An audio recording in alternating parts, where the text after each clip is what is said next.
Remember, the environment that the human lives in is not the environment of physical acts, which is already perfectly in balance with the laws of nature. The environment of the human is the thought of the Creator. And this is what a person can connect with. They can connect with the cause. And the bonding with it is simply to enter into the same thought and the same intention.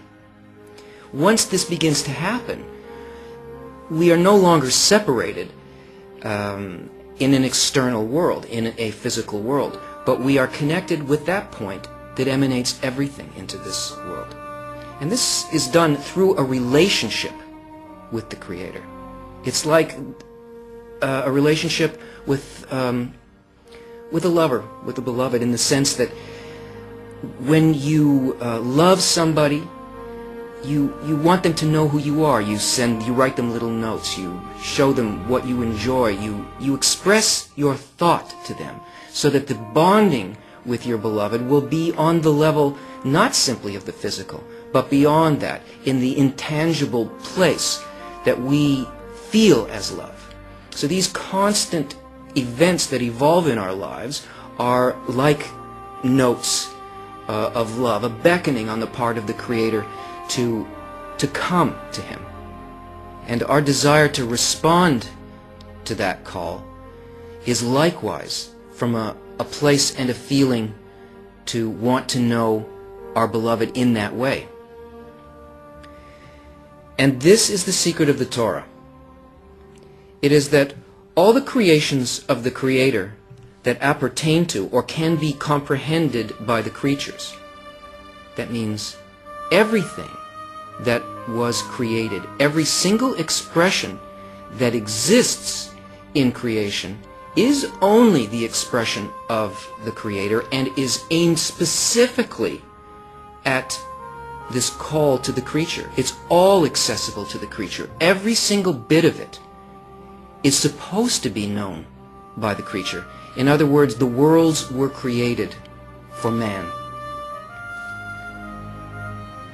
And with this, we understand why the Creator showed us the tool of His craft. Are we in need to create worlds? Rather, from what we said above, it is clear that the Creator showed us His orders so that we would know how to bond with Him, which is the fulfillment of to bond with His attributes. Why does an artist show us his work? It is so his perception, his inner feeling, and his attitude will be accessible to us.